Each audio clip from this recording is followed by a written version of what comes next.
CTET 2026। आपको मालूम है कि साल में 2 बार सीटेट का एग्ज़ाम होता है। एक एग्ज़ाम जनवरी वाला हो चुका है और इस बार जो जून जुलाई में होता है, वो सितंबर के फर्स्ट वीक में एग्ज़ाम होना है। तो अगर अभी से आप देखेंगे तो जून, जुलाई, अगस्त, सितंबर, यूँ मानिए कि लगभग सवा 3 महीने, साढ़े 3 महीने का समय है। और 80% से ज़्यादा बच्चे सीटेट फेल करते हैं।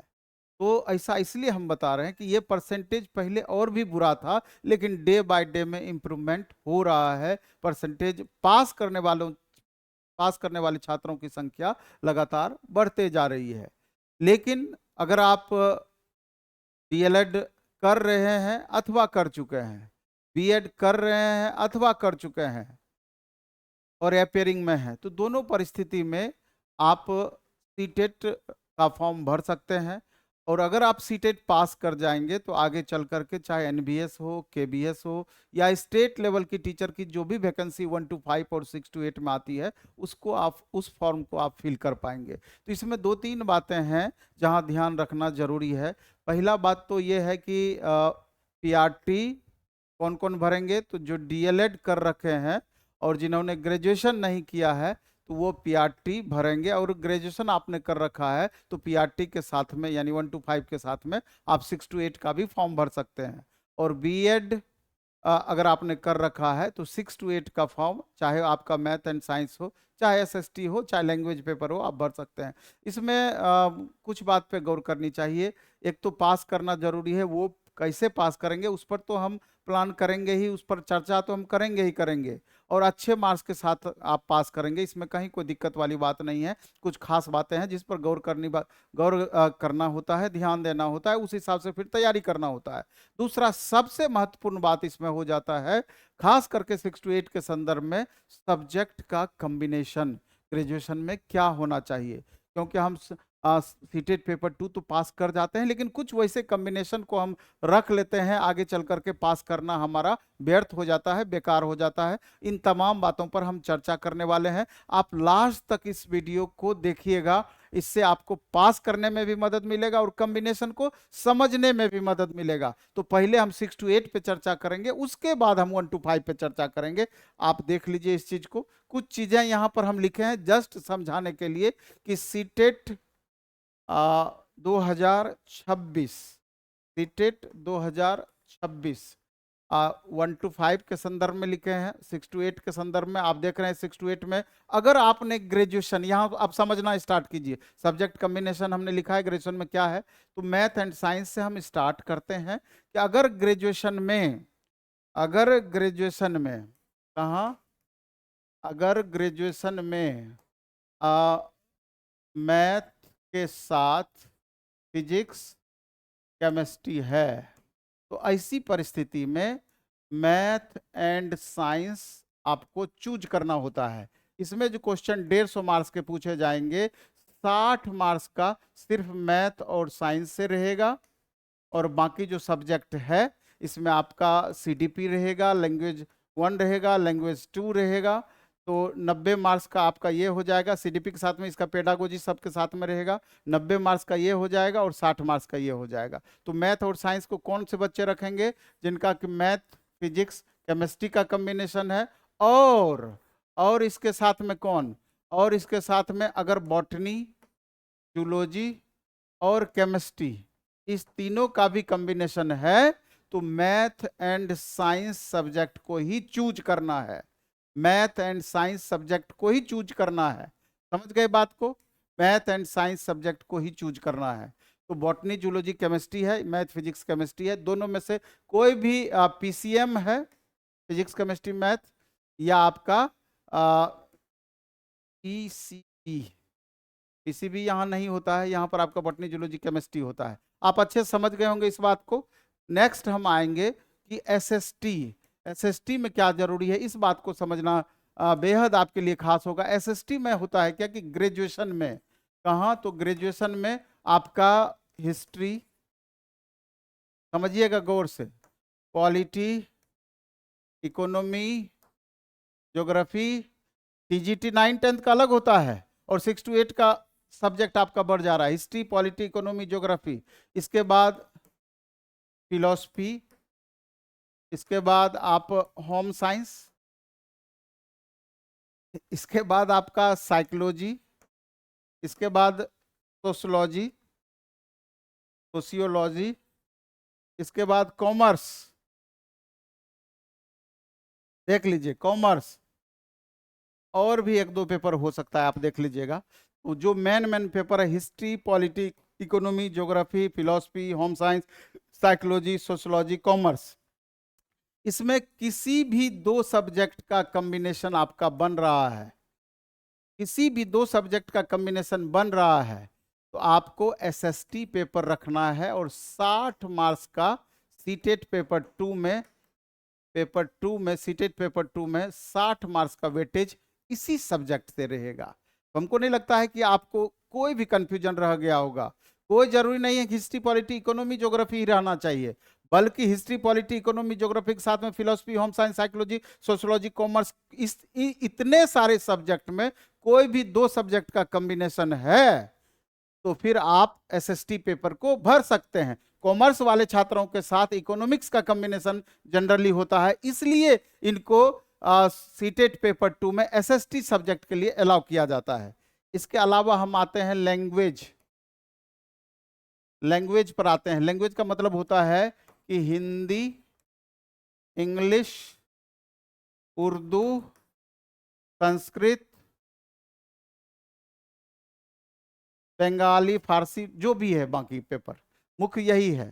तो यहाँ पर क्या होता है कि यहाँ पर हिंदी, इंग्लिश, उर्दू, संस्कृत का मतलब होता है कि अगर आपका ग्रेजुएशन में ऑनर्स पेपर ये सारा पेपर है अथवा सब्सिडरी पेपर ये सारा पेपर है, कोई भी इसमें से ऑनर्स अथवा सब्सिडरी के रूप में ये सारे में से कोई भी एक सब्जेक्ट है, तो आप लैंग्वेज सब्जेक्ट को एसएसटी में आपका लैंग्वेज पेपर के लिए आप आगे चल करके टीचर बन सकते हैं। लेकिन समझ गए, ऑनर्स का मतलब होता है 3 साल पढ़ा हुआ, सब्सिडरी का मतलब 2 साल पढ़ा हुआ। अगर कोई छात्र इग्नू से कर रहे हैं, अदर स्टेट के हैं, तो उस परिस्थिति में 3 साल यानी 6 सेमेस्टर पढ़ा हुआ, अथवा हम कह रहे हैं 2 साल अथवा 4 सेमेस्टर पढ़ा हुआ, अगर ये सारा पेपर है तो आगे चल करके लैंग्वेज का टीचर बनेंगे। लेकिन अगर ये सारा सब्जेक्ट आपके पास है तो आप जब फॉर्म भरेंगे तो एसएसटी में ही फॉर्म आपको भरना है, सीटेट पेपर 2 में एसएसटी में ही फॉर्म भरना है, ना कि लैंग्वेज का कोई स्पेशल आता है। यानी कि आपको चूज करना पड़ेगा यही एसएसटी, और इसमें आपको ध्यान क्या रखना है एसएसटी में, तो वहां जो सब्जेक्ट का कॉम्बिनेशन एसएसटी में होगा, हिस्ट्री, पॉलिटी, इकोनॉमी, ज्योग्राफी से ही क्वेश्चन पूछा जाएगा 60 मार्क्स में। समझ गए, टीचर आप आगे चल करके लैंग्वेज का बनेंगे, लेकिन यहां सब्जेक्ट चूज करना पड़ेगा आपको एसएसटी का। तो आप इस बात को अच्छे से मेरे ख्याल से समझ गए होंगे। लेकिन एक बात गौर करना है कि जिनका भी इंग्लिश ऑनर्स अथवा सब्सिडरी में है, यहां पर एकदम गौर कीजिएगा, इंग्लिश ऑनर्स अथवा सब्सिडरी में है, तो वो जब सब्जेक्ट का चयन करेंगे लैंग्वेज का, लैंग्वेज 1 का, लैंग्वेज 2 का, तो यहां पर वो इंग्लिश वाले संस्कृत ना रख करके इंग्लिश ही रखेंगे, और जिनको संस्कृत ऑनर्स अथवा सब्सिडरी के रूप में है तो वो इंग्लिश ना रख करके संस्कृत रखेंगे। समझ गए बात, जिनका इंग्लिश है वो इंग्लिश रखेंगे, जिनका संस्कृत है संस्कृत रखेंगे। अगर इंग्लिश ऑनर्स अथवा सब्सिडरी में है और भविष्य में इंग्लिश का टीचर बनना चाहते हैं, लेकिन सीटेट में आपने संस्कृत रख लिया गलती से, तो आप इंग्लिश का टीचर नहीं बन पाएंगे। इस बात पे आपको गौर करना है। तो अब मेरे ख्याल से ये सारा माजरा आपको समझ में आ गया होगा। अब हम चलते हैं आगे हम चलते हैं, यानी कि आगे का मतलब हुआ कि इसमें जो और भी हमने चीजें दे रखी थी, आप देखिए अब सिलेबस आप देख रहे हैं कि सीडीपी सीटेट पेपर 2 वाले को पढ़ना ही है, उसके बाद लैंग्वेज 1 हिंदी पढ़ना है, इंग्लिश या संस्कृत पढ़ना है, उसके बाद 60 मार्क्स का आपका सब्जेक्ट से रिलेटेड हो जाता है।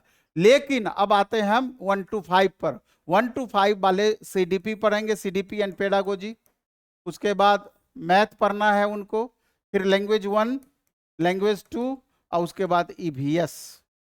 समझ गए, इन्वायरमेंटल साइंस। यही सब पढ़ना है उनको। 150 मार्क्स का आपका एग्जाम होना है।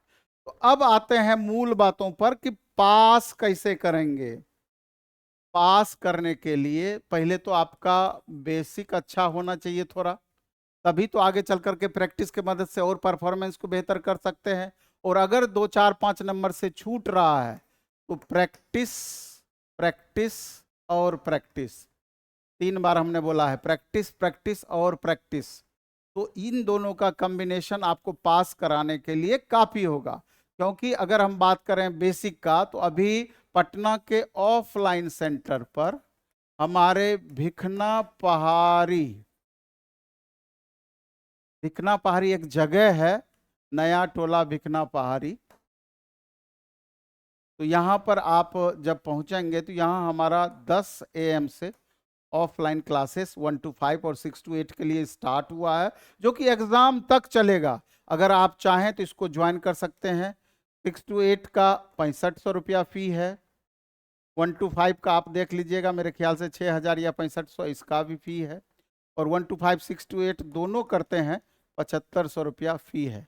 बाकी आप ऑफिस में मिल लीजिएगा तो मे भी कि कुछ राहत मिल जाए। इसके बाद अगर इसी को ऑनलाइन आप करना चाहते हैं, जो पटना नहीं रहते हैं, उसके लिए अपना एक अलग ऐप है। ऐप का नाम है प्लेटफॉर्म, स्पेलिंग सही सही डालेंगे, प्लेटफॉर्म बाय नवीन कुमार सिंह। प्ले स्टोर में जा करके इस ऐप को डाउनलोड कर लेंगे। यहाँ आपको 999 रुपये में कोर्स आपको मिल जाएगा। कुछ कोर्सेस 699 में मिल जाएगा, आप देख लीजिएगा। और कुछ कोर्सेस 499 में भी अलग अलग उपलब्ध है। तो आप प्लेटफॉर्म बाय नवीन कुमार सिंह ऐप डाउनलोड करके जब आप पहुंचेंगे तो आपके सब्जेक्ट का क्या फी है आपको पता चल जाएगा। और यहाँ से बाय करके आप कंटिन्यू कर सकते हैं। संभवतः अभी ऑफर भी चल रहा है, आपको ऐप पर दिया हुआ है, तो आप इसको जाकर के देख लीजिएगा। बाकी जहां तक प्रैक्टिस का सवाल है, तो नेक्स्ट वीक से मंडे से संभवतः हमारा प्रैक्टिस सेशन भी स्टार्ट होगा। 1 to 5 6 to 8 का मंडे टू फ्राइडे 90 नंबर का डेली सेट, और उसी समय तुरंत डिस्कशन। और इसके बाद सैटरडे संडे को फुल सिलेबस का टेस्ट 150 क्वेश्चन का। तो आप देख लेंगे, या तो मंडे से स्टार्ट होगा ये, और नहीं तो 1 जून से ये स्टार्ट, ज़्यादा संभावना है कि 1 जून से ही आपका स्टार्ट होगा ये। ऑफिस जाके पता कर लेंगे। और ऐप पर भी जो इस बैच को बाय करना चाहते हैं टेस्ट के लिए, तो वो 1 जून से कंटिन्यू कर सकते हैं। धन्यवाद। खूब अच्छे से पढ़ाई कीजिए, खूब मन से पढ़ाई कीजिए, और टेक्निकल चीज़ें जो भी हमने बताया है उसको याद रखिएगा, बहुत फायदा आगे चल करके होगा। धन्यवाद।